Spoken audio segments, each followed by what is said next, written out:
You ask Tiger to solve. This deals with linear equations with one unknown. The final result is m equals -8/7.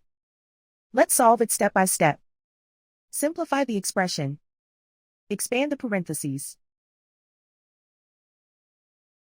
Multiply the coefficients. Simplify the arithmetic.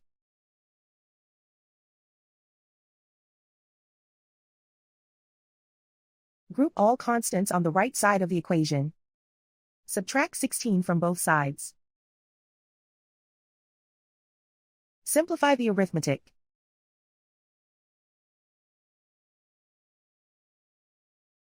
Isolate the m.